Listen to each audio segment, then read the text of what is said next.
He's a big king in one of the smallest nations on earth. And on this day, his adoring subjects have come to celebrate with their ageing monarch.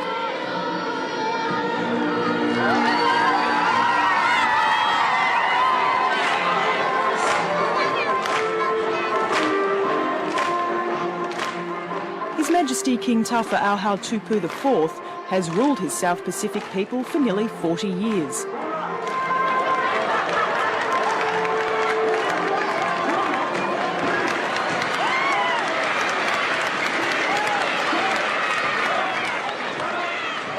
You'd think from the relative peace here in Tonga that people were pretty happy with their lot. But all is not well in the Friendly Islands. The royals and the nobles have much of the wealth and all of the influence. And the ordinary folk are getting restless.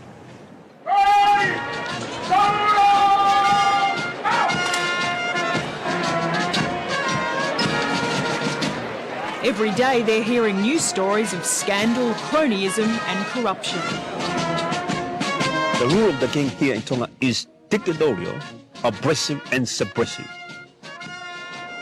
And one of the world's few remaining absolute monarchs is not about to relinquish any of his power.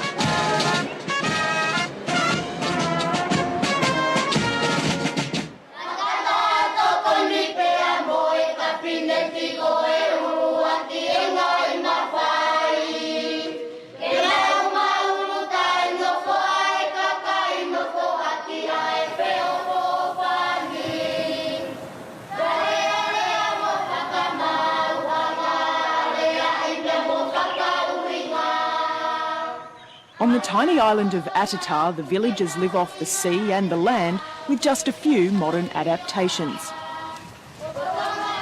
They've been brought up in a feudal system. Everyone knows their place. If you're a commoner, you stay that way for life.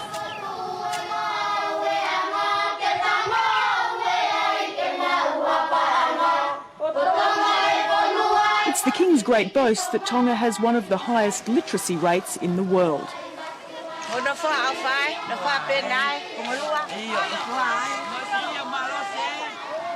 On this day every year, the people of Etau cross to the Big Island to shower their leader with gifts.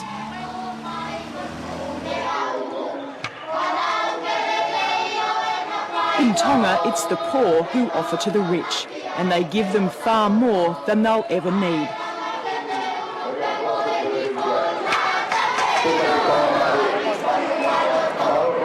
They don't expect common people to criticize them. So once someone or a person criticizes them, it's so strange to them.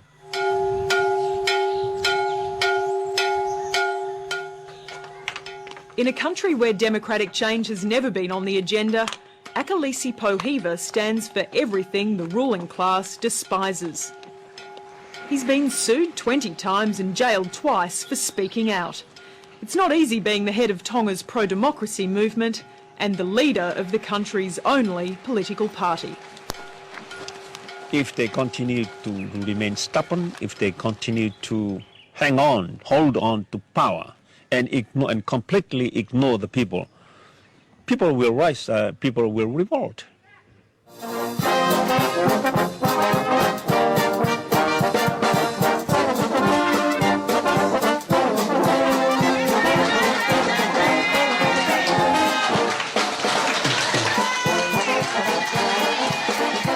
Opening day of a new hotel in the capital, Nuku'alofa. The owners have drawn an impressive crowd, including the king and his princess daughter. I hope nobody suffers from function fatigue. There are a lot of we all will. Things on.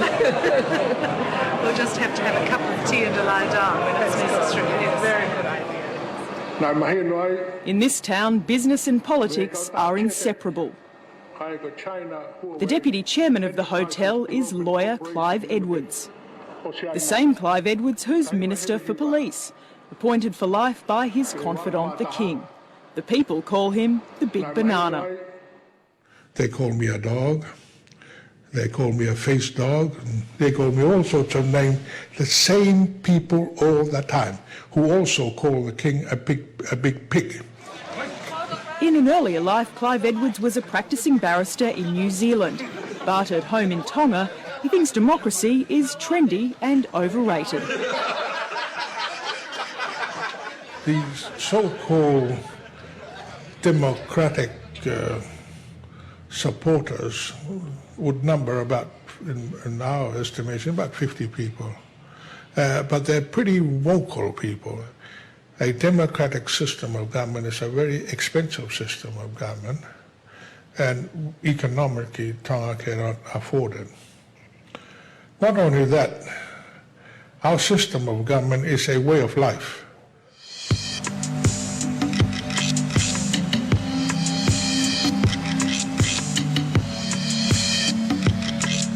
A country eager for revenue has become easy prey for entrepreneurs wanting to make a quick buck. In the late 1980s, the Tongan government came up with a scheme to sell the kingdom's passports for top dollar. The cost for one passport at the time was 25,000 US dollars, which was, of course, a very big amount. Enter the King's Court jester, Jesse Bogdanov, a flamboyant American banker who'd won the ear of His Majesty and persuaded him to invest the proceeds offshore. We don't know. Oh, the money had gone. It's already lost. How much money was lost? 26 million US dollars, so 52 Tongan pa'anga. That's a lot. Oh, it's a huge amount of money. Huge amount of money. But An amount equal to half of Tonga's annual income. and it was the king who should be blamed for the loss of the money. Tonga's foray into global money-making schemes didn't end there, and the next misadventure would connect the kingdom's name with terrorism. Just last year, Israeli commandos intercepted a Tongan flag ship in the Red Sea. It was carrying 50 tonnes of weaponry, including anti-tank rockets, destined for the Middle East. The idea was to put tiny Tonga on the map as a nation offering ships a flag of convenience. It's a way for companies to evade international taxes and scrutiny. The trouble was, in Tonga's case, it attracted all the wrong sorts of customers. The CIA didn't like what it saw. It suspected Al-Qaeda was using some of the 62 Tongan flagships to move its operatives. It wasn't for the pocket of one person, but it was something for the good of the country. And we were told it was okay, but we moved pretty quickly to cut it off and apologise for some of those ships, which is not our responsibility. They're not. What about the selling of the passports? What's wrong with that?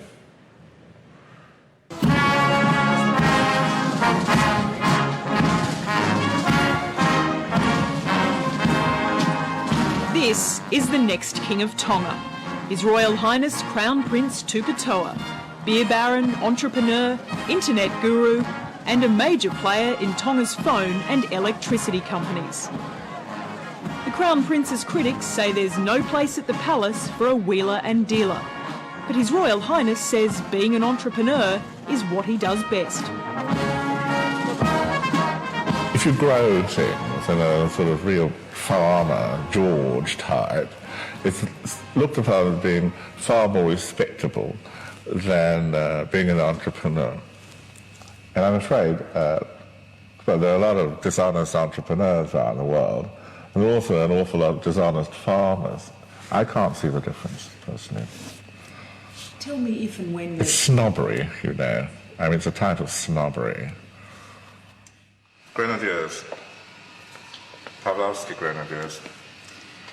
Did you develop this interest at Sandhurst? No, I was 12 years old when I started, before I went to Sandhurst. The Crown Prince is a man of the world, filmmaker, history buff, master of languages, and a man who harbours some regret about Tonga's dealings in passports and flags. Would you like to ensure that those sorts of schemes were never associated with Tonga again? Yes, because they didn't work. It would have been different if it worked. I think it got serious when we found that some of the ships which are under Tongan register were said to have been carrying arms for terrorists. And so when we got to that stage, we said, well, we should call it a day and abolish the scheme.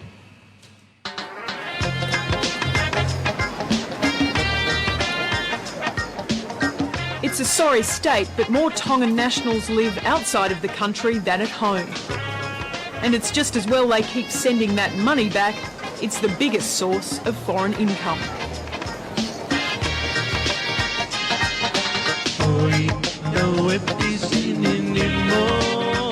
The pro-democracy movement has found fertile ground offshore. Thousands of Tongans have come to Auckland for better education and jobs in the big city.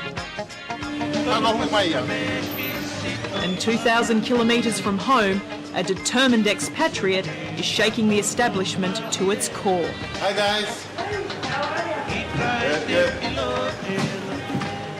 Because TAIMI started in Tonga, of course, our main base of distribution is Tonga, so our main readership are in Tonga. We are also sending the newspaper over to Australia, in particular to New South Wales, where we're looking at probably about 25,000 Tongans there. The Times of Tonga rolls off the presses twice a week. It's the news the royal family doesn't want you to read. In fact, the king hates it so much, he banned it.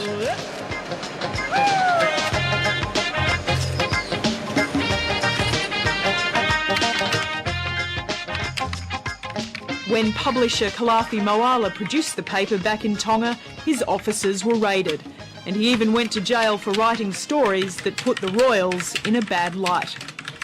It's being viewed as being rebellious, it's being viewed as being culturally insensitive, it's being viewed as being non-patriotic.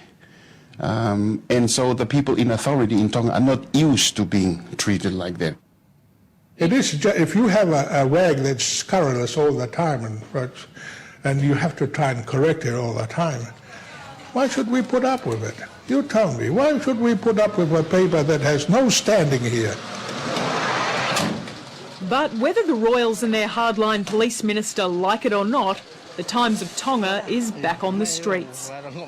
Readers can hardly wait for it to hit the newsstand. The country's Supreme Court ruled the ban was illegal.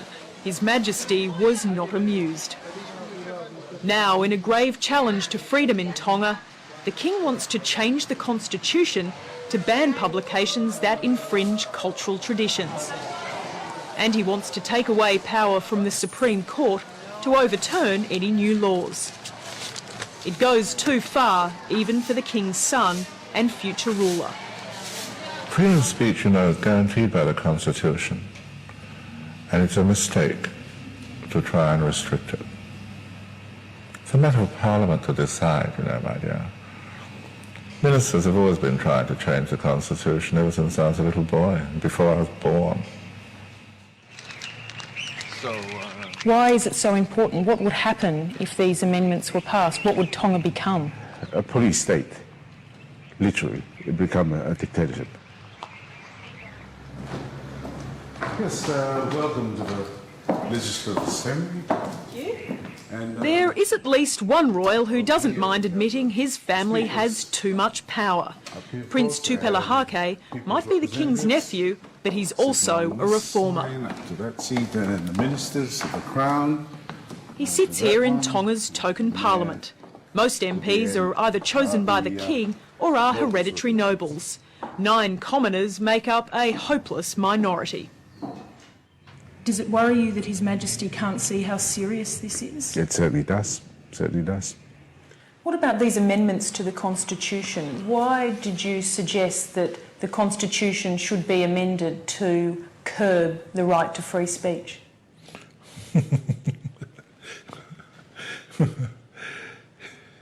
To curb the right of free speech? Which amendment did you read?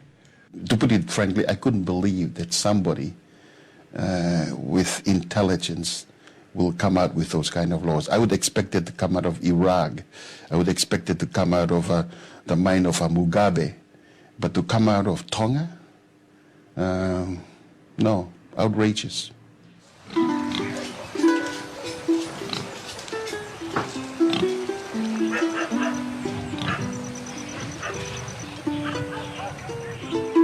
This is where you end up in Tonga if you don't have a compassionate landlord. The tip dwellers of Nuku'alofa have just received word they have to move. They're not sure where they'll go, but it can't get any worse than this. Tell me about the King's celebrations. Do you like the King here in Tonga? Yeah, we really love him. This is his village. You're living in the King's village? Yeah. So we just get instruction from him if he says to us to go back where we come from. Where are you going to go to? Find somewhere else so we can live. Have you got somewhere else? No, still finding it. Not really dressed for herding. The Tonga of the 21st century has preserved land ownership arrangements of hundreds of years ago. The royals and nobles hold much of the land, the commoners are mostly tenants. A reformist royal wants to see change, but nothing in Tonga has ever been rushed. We, the peoples of the Pacific, agreed that the democratic form of government is the preferred system of government. But, as the saying goes, no one shoe fits all. So we'd like to do it in our own time, in our own way.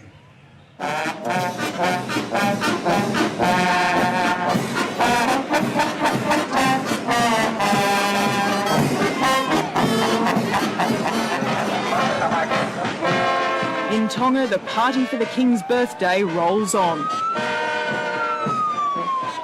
His Majesty can part a crowd, but stopping the tide of change may not be so easy.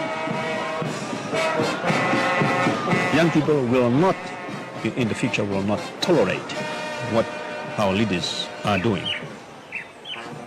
If they continue to refuse to make allowance, to make way for change, the human nature is the same everywhere.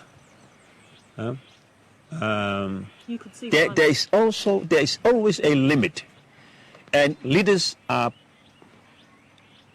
bound to, to understand that limit. I don't dislike them, but I think they've served their purpose because they're not intelligent enough to govern this country. Those elected officials who will govern this country eventually are out there somewhere. They just haven't come forward.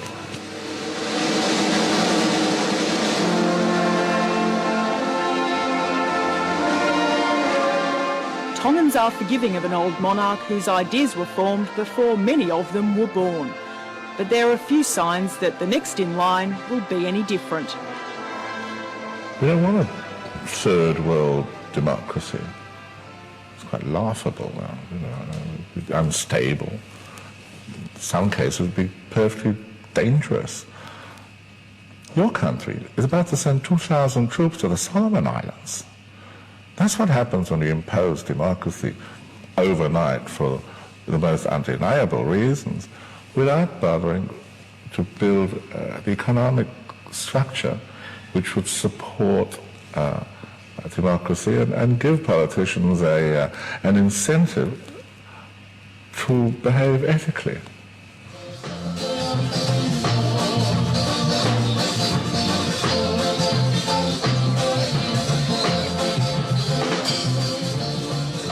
Tonga is proud it's the only South Pacific country that's never been invaded or colonised.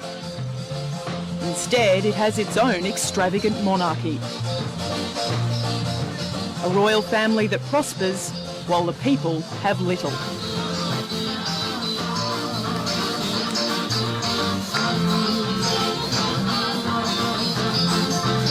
We're calling for Tonga to just catch up with the rest of the world. And we're not talking here about an overthrow of government. We're not talking here about a replacement of the monarchy.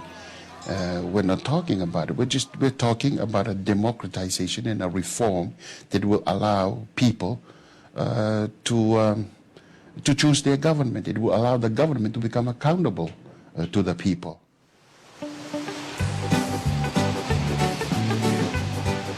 Hugging the international dateline, the brochures say this is where time begins. It's also in many ways where time stands still. You can't imagine violent rebellion here, but then the Tongans will tell you